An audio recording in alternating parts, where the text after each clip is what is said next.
Saudara, kalau engkau punya tujuan dan target atas hidupmu, yaitu mengenal Kristus lebih fokus di dalam Dia, maka engkau akan berlari begitu rupa.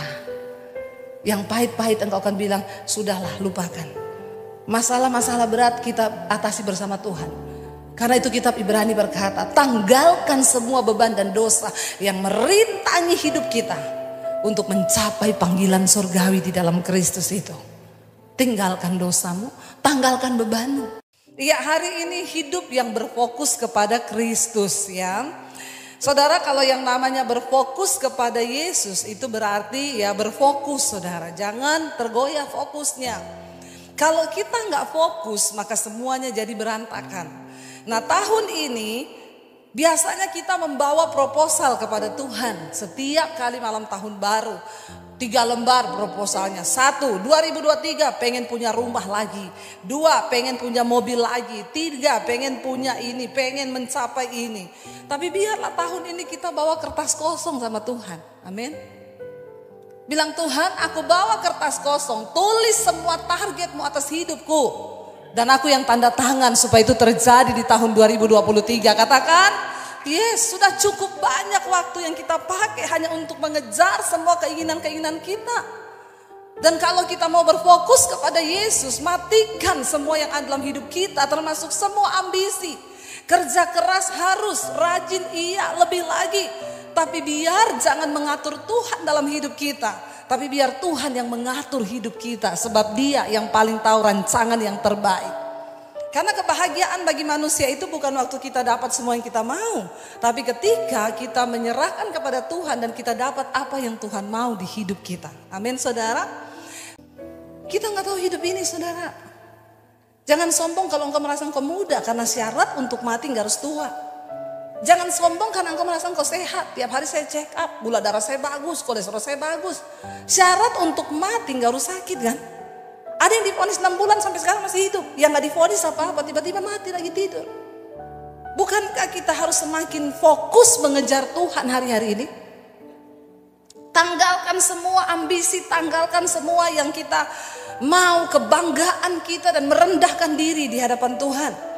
Tadi firman Tuhan berkata, Filipi 3 sudah dibaca oleh Ibu Gembala, ayat 13 berkata di sana, saudara-saudara, aku sendiri tidak menganggap bahwa aku telah menangkapnya, tetapi ini yang kulakukan. Aku melupakan apa yang telah di belakangku dan mengarahkan diri kepada apa yang di hadapanku. Dan berlari-lari, di sana dikatakan, kepada tujuan untuk memperoleh hadiah, yaitu panggilan surgawi dari Allah dalam Kristus Yesus. Apa yang Rasul Paulus maksud di sini? Aku sendiri tidak menganggap bahwa aku telah menangkapnya, tetapi ini yang aku lakukan, aku melupakan apa yang ada di belakangku. Saudara, hari ini apa yang kita banggakan? Dulu pun sebelum kita kenal Yesus, banyak hal yang kita bisa banggakan. Kalau orang berbuat jahat sama kita, kita bilang, saya balas dia, Bu. Baru dia kapok, baru tahu dia siapa saya. Bangga gak kita? Bertobat.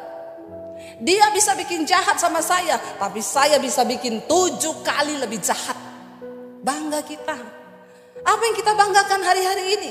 Popularitaskah, kekayaan kita, semua itu akan berakhir, saudara. Jangan bangga akan apapun, tapi banggalah karena engkau mengenal Yesus dan kebenarannya. Apa yang dulu merupakan keuntungan bagi saudara? Gaji yang besar, uang yang banyak, barang branded, apapun yang menjadi keuntungan bagi kita yang kita rasa itu wow. Kita harus mulai tanggalkan, aku ini bersyukur, aku bangga karena aku mengenal Yesus sebagai Tuhan dan Juru Selamatku. Itu yang harus kita banggakan di hidup ini. Tanggalkan semua yang menjadi kesombongan. Seringkali apa yang menjadi kebanggaan kita itu menjadi dosa di hadapan Tuhan.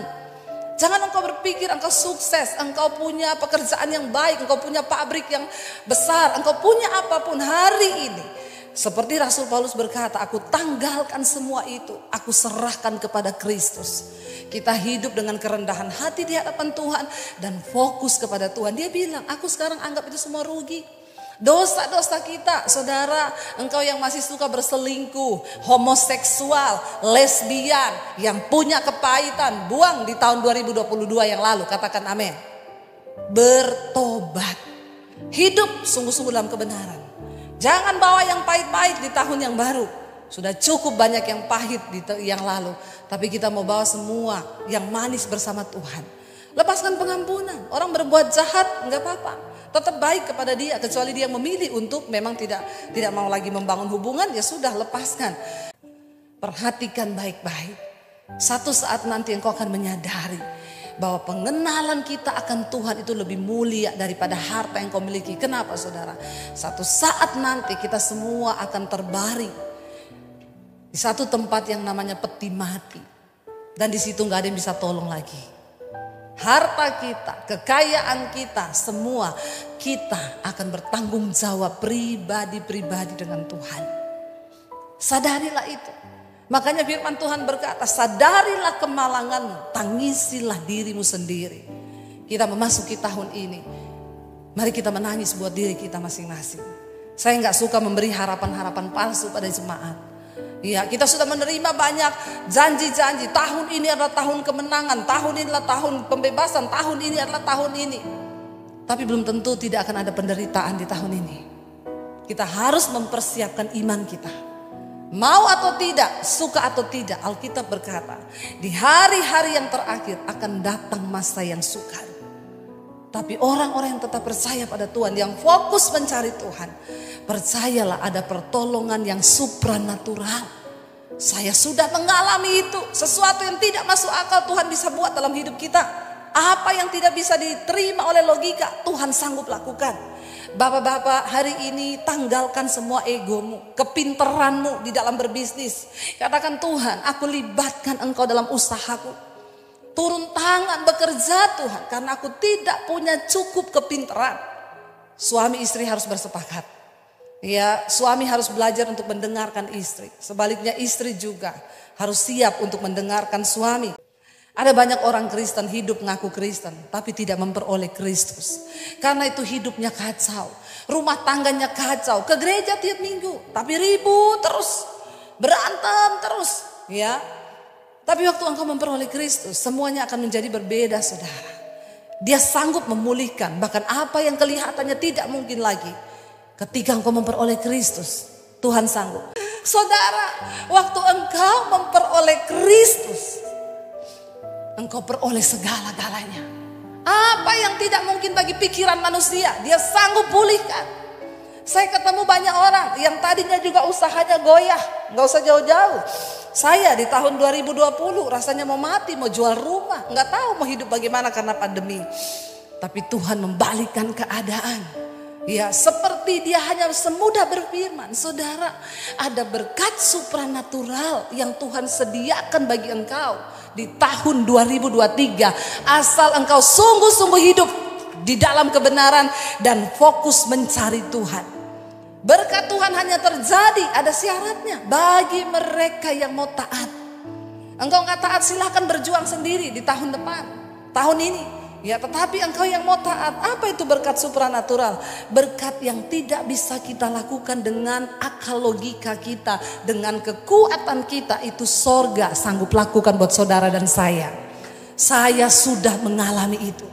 Saya mau bersaksi, tidak ada perkara yang mustahil bagi Tuhan. Saudara, kalau engkau ingin melihat pembelaan Tuhan, jangan hidup dengan kebenaranmu sendiri.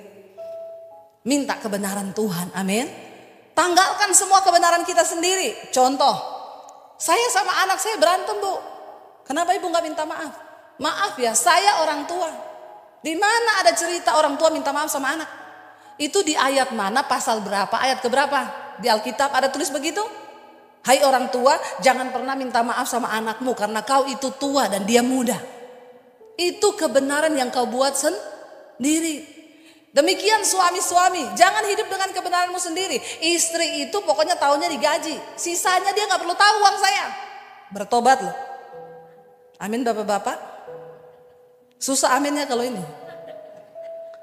Kalau engkau mau melihat pemeliharaan Tuhan dalam hal keuanganmu, dengar suami-suami, saya mau bilang, hidup terbuka dalam hal keuangan. Karena suami istri itu satu tubuh. Bapak-bapak, jangan ada dusta di antara kita. Ya, istrimu harus tahu, tapi istri-istri jangan mata duitan. Amin ibu-ibu. Langsung pas yoming amin. Amin ya. Saudara, kenapa ibu-ibu ya? Jangan hidup dengan kebenaranmu sendiri, bapak-bapak. Ya, minta pertimbangan dari istrimu. Sama-sama saling beri masukan. Ya, jangan bertindak sendiri. Istri tuh nggak tahu apa-apa dalam hal bisnis, nggak usah dilibatkan. Ngertinya dapur, urusan rumah, anak, pokoknya itu saja. Bertobat. Suami istri itu punya kuasa ketika kita hidup bersama-sama. Makanya Tuhan Yesus berkata, di mana orang hidup rukun bersama, jika ada 2 orang di dunia ini bersepakat, maka Tuhan akan mengabulkan semua doa-doa mereka. Ini bicara tentang kekuatan suami istri dalam rumah tangga. Mari kita semakin teguh, semakin kuat. Ya, berpegang saudara kepada pengenalan yang benar akan Tuhan. Dikatakan di sana, ya, berada dalam Dia bukan dengan kebenaranku sendiri karena mentaati hukum Taurat, melainkan karena kebenaran kepercayaan kepada Kristus, yaitu kebenaran yang Allah anugerahkan berdasarkan kepercayaan. Kalau saudara mau jadi orang yang fokus kepada Tuhan, maka tahun ini engkau harus punya pengenalan yang benar akan Tuhan. Mengenal Dia. Yang kedua, kenali kuasa kebangkitannya. Kalau engkau mengalami kuasa kebangkitannya, yang merokok pasti bisa stop. Katakan. Yang selingkuh pasti bisa stop. Asal engkau mengalami kuasa kebangkitan Yesus. Libatkan Roh Kudus dalam hidupmu. Roh yang membangkitkan Yesus dari kematian ada dalam hidup kita, saudara. Apalagi sih yang kita khawatirkan, apalagi yang kita takutkan. Yang namanya hidup tetap ada masalah. Ya, engkau boleh masuk dengan tahun ini dengan iman semua yang baik-baik. Tetapi saya mau memperlengkapi saudara. Kalau ada kesedihan, ada air mata, jalani itu dengan hati yang bersyukur kepada Tuhan. Karena pemazmur berkata, aku menderita itu baik bagiku, supaya aku belajar tentang hukum-hukum Tuhan. Penderitaan baik bagi kita. Ya, makanya tetap jalani bersama dengan Tuhan.